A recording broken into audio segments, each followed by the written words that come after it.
와, 지금 쿠션 엄청 잘 먹는 거 보이세요? 전날에 이것만 하고 자면 다음날 아침에 베이스 스킨케어 루틴 이런 거 복잡한 거 필요 없이 쿠션 냅다 무식하게 두드려도 화장 진짜 잘 먹어요. 그 비결 바로 알려드릴게요. 아침에 메이크업 하려고 보면 각질이 들뜨는 거랑 피부결이 왜 이렇게 안 좋아졌지? 싶잖아요. 그리고 좁쌀 여드름 때문에 남들은 다 좋다는 쿠션 쓰고도 화장이 잘 안 먹는 느낌 들 때 있잖아요. 이럴 때 저는 이거 일주일에 딱 한 번씩만 세안 루틴에 추가해서 써보라고 말씀드리고 싶어요. 저는 이거 알기 전으로 돌아가고 싶지 않아요. 이거 알고 나서는 각질 제거에 최소 10만 원은 아끼게 됐어요. 바로 효소 세안제를 써주는 건데요. 다음날 화장 잘 먹기 위해서는 평소에 클렌징을 얼마나 잘해줬냐가 진짜 중요해요. 특히 여드름성 피부나 민감성 피부이신 분들도 피부과나 피부샵 가면 1차로 해주는 게 딥클렌징이에요. 피부샵 다녀보신 분들은 아마 아실 거예요. 피부샵 가면은 내 자리에 눕잖아요. 그리고 나서 1차로 클렌징 밀크로 세안해주고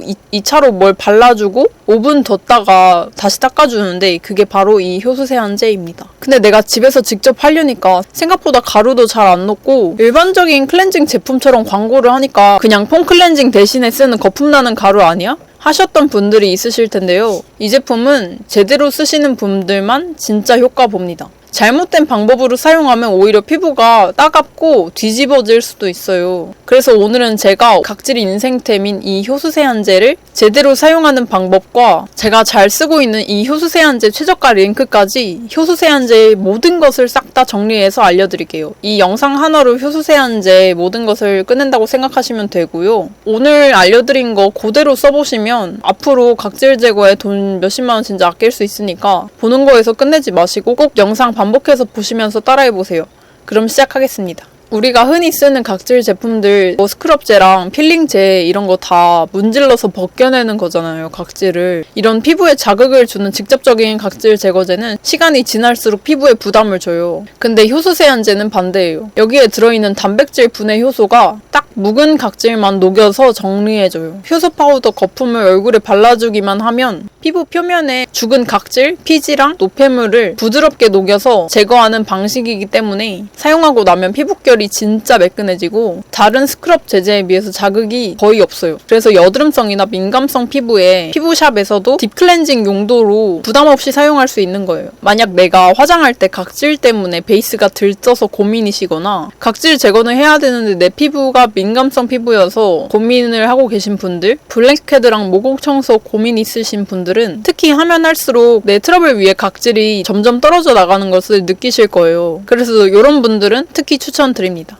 근데 내가 효소 세안제 썼는데도 오히려 피부가 뒤집어지고 효과를 못 봤다면 효소 세안제를 잘못된 방법으로 사용하고 있으실 가능성이 커요. 특히 주의해야 할 3가지가 있는데요. 이거 모르고 쓰시면 효소 세안제 가루 그냥 버리는 겁니다. 하나씩 알려드릴 테니까 꼭 주의해주세요. 먼저 절대 맨날 쓰면 안 되고 각질 제거제라고 생각하면서 처음에는 일주일에 한 번씩만 써야 합니다. 우리 피부는 평소에 세안을 해도 모공 속 피지랑 메이크업 잔여물, 땀과 노폐물 같은 것들이 남아있어서 일주일에 한 번 정도는 이런 효소 세안제를 이용해서 모공 속을 깊게 청소해주는 딥클렌징이 필요한데요. 내가 지성, 트러블성 피부다 하시면 일주일에 한 번으로 시작해서 최대 2번까지만 사용하시는 거 추천드려요. 건성이나 민감성 피부이신 분들은 일주일에 딱 한 번씩만 써주세요. 우리가 피부샵 다녀도 일주일에 한 번씩만 가잖아요. 그때 이걸로 딥클렌징 해주면서 하는 관리법이니까 피부 예민하신 분들은 그렇게 생각해서 일주일에 한 번씩만 써주는 게 좋아요. 그리고 항상 내 얼굴 상태에 관심을 가져주면서 각질 상태에 따라서 조절해주시는 것이 중요해요. 얼굴을 봤을 때 묵은 각질이 너무 느껴지고 유분기랑 좁쌀 여드름이 올라온다 싶을 때에만 써주시는 게 좋아요. 너무 자주 사용하게 되면 오히려 정상 각질을 과하게 벗겨내기 때문에 피부가 오히려 약해질 수 있어요. 그래서 저 주기를 꼭 지켜주시는 거 잊지 마세요. 그리고 2번째로는 반드시 따뜻한 물이랑 사용해야 돼요. 효소는 따뜻한 물에서 활성화돼요. 40도 정도의 미온수로 거품을 내야 가루도 훨씬 더 잘 녹고 효소 효과도 더 커지니까 꼭 따뜻한 물이랑 쓰는 거 잊지 마세요. 그래서 저는 40도는 어느 정도일까 해서 저희 집 정수기에 40도가 있거든요. 따라서 한번 만져봤거든요. 근데 뜨겁진 않은데 살짝 따뜻한 정도였어요. 그래서 그 정도의 물에서 녹인다고 생각하시면 됩니다. 그리고 3번째는 바르고 최소 5분 기다리기입니다. 피부샵 가도 선생님이 바르고 나서 10분 정도 기다리세요 하고 어디 가시잖아요. 이건 효소가 각질을 분해하는데 시간이 필요하기 때문인데요. 10분이 너무 길다 하시면 최소 2, 3분 정도는 방치를 꼭 해주셔야지 진짜 결과가 달라져요. 귀찮다 하시면 얼굴에 거품 올려두고 양치하세요. 그래서 요 세 가지는 꼭 지켜주시고 이제 효소 파우더를 올바른 방법으로 사용하시는 법을 알려드릴게요. 먼저 준비물은 효소 세안제 외에 효소 녹일 팩볼, 붓 이렇게 2가지만 있으면 돼요. 그리고 내가 지금 먼저 메이크업을 한 상태라면 1차 세안을 먼저 해주셔야 돼요. 효소 세안제는 각질을 녹여주는 2차 세안제입니다. 그렇기 때문에 섀도우나 립은 먼저 전용 리무버로 지워주셔야 하는데요. 저는 비비크림이랑 파운데이션 썼을 때는 클렌징 오일을 써주고 선크림만 발랐을 때는 클렌징 밀크를 써요. 그리고 나서 2차 세안제로 효소 세안제를 사용해줍니다. 그리고 효소 세안제를 쓸 때 가장 중요한 점은 거품을 내야 된다는 건데요. 이게 입자가 생각보다 굵어요. 그래서 뜨거운 물로 잘 녹여서 나는 그 거품으로 세안을 하는 거여서 거품을 잘 내주셔야 하는데 저는 모델링팩 할 때 쓰는 볼 사용해주고 있어요. 붓은 다이소 가면 팩붓 파는데 그거 없으면 그냥 메이크업 붓 있잖아요. 안 쓰는 거. 그런 거 써주셔도 돼요. 거품을 내는 게 핵심이니까. 대신 새 걸로 하셔야 돼요. 클렌징 할 때 깨끗하게 써야 되니까 새 걸로 해주시고 다이소나 쿠팡에 버블 메이커 같은 거 파는데 그거 사용해 주셔도 되는데 없으면 그냥 거품 직접 내서 써도 돼요. 손으로 빠르고 세게 비벼도 거품 충분히 잘 나거든요.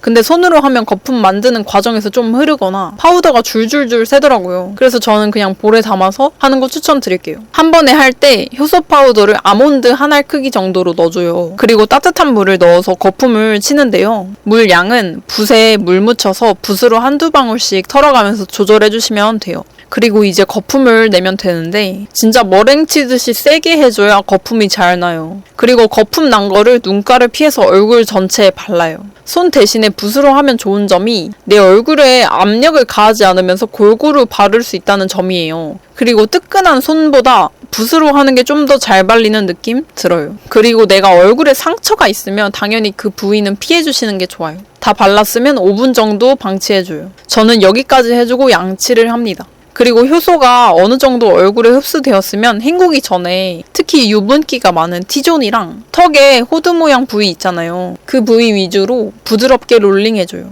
그리고 헹굴 때는 미온수로 헹궈주면 됩니다. 사용 후에는 꼭 진정 보습 케어로 마무리해주셔야 돼요. 각질 제거가 끝나면 피부가 맨살 상태예요. 그래서 그 위에 수분 앰플이랑 크림을 꼭 덧발라주셔야지 내 피부 장벽을 건강하게 지킬 수 있습니다. 전 아스트라 진정 앰플이랑 웰라주 히알루론산 앰플을 발라주고 그 위에 라로슈포제 크림을 꼭 발라줍니다. 이렇게 해주고 다음날 화장하면 쿠션 진짜 잘 먹어요. 광이 안쪽에서부터 차르르 나는 느낌? 피부샵 다녀온 느낌 드니까 여러분들도 꼭 그대로 해보세요. 효소 세안제 쓴 날에 주의할 점이 있는데요. 에크린 겔이랑 클리어틴 같은 바하 살리실산 들어가는 제품 쓰시면 안 돼요. 효소 세안제로 이미 어느 정도 각질이 제거된 상태이기 때문에 바로 저런 자극감 있는 제품들을 사용하게 되면 아프고 자극적일 수 있어요. 그래서 효소 세안제를 쓴 당일이랑 그 이후로 3일 정도까지는 수분이랑 보습감이 있는 제품들만 사용해주세요. 그러면 효소 세안제는 어떤 제품을 고르는 게 좋을까요? 올리브영에 효소 세안제 엄청 많이 팔잖아요. 그 중에 어떤 걸 써야 잘 쓰는 건지 많은 분들이 궁금하실 텐데요. 효소 파우더를 선택할 때는 단순히 브랜드보다 내 피부 타입이랑 어떤 성분이 들어가 있는지가 더 중요해요. 저는 이 파파레시피 효소 세안제를 골랐는데요. 제가 이 제품을 고른 이유는 성분에 파하 성분이 들어있는데 PHA는 각질 제거 성분인 아하, 바하 성분 대신에 주목받고 있는 자극이 제일 적은 각질 제거 성분이에요. 파하는 수분을 붙잡는 특징이 있어서 이 성분이 들어간 제품들은 각질 제거 후에도 과하게 건조하지 않더라고요. 특히 여드름 많고 엄청 예민한 민감성 피부에도 부담 없이 쓸 수 있는 성분인 것 같아요. 그래서 제가 굉장히 좋아하는 성분입니다. 그리고 다른 거품 잘 난다는 효소 세안제도 많이 써봤는데 제가 느끼기에 그 중에서 세정력이 제일 좋았어요. 이 제품 올리브영보다 최소 몇천 원 더 저렴한 최저가 링크 제가 아래 고정 댓글 링크에 달아두었으니까 들어가서 보시면 다른 분들의 생생한 후기도 보실 수 있으니까요. 꼭 들어가서 보세요. 올리브영도 사실 별로 안 싸잖아요. 올영 세일할 때도 다른 사이트가 더 저렴한 경우가 있더라고요. 저는 평소 들어가서 자주 보는데 그리고 사실 저는 병원에서 일하는 간호사다 보니까 정말 많은 분들의 피부 상태를 가까이서 보게 되거든요.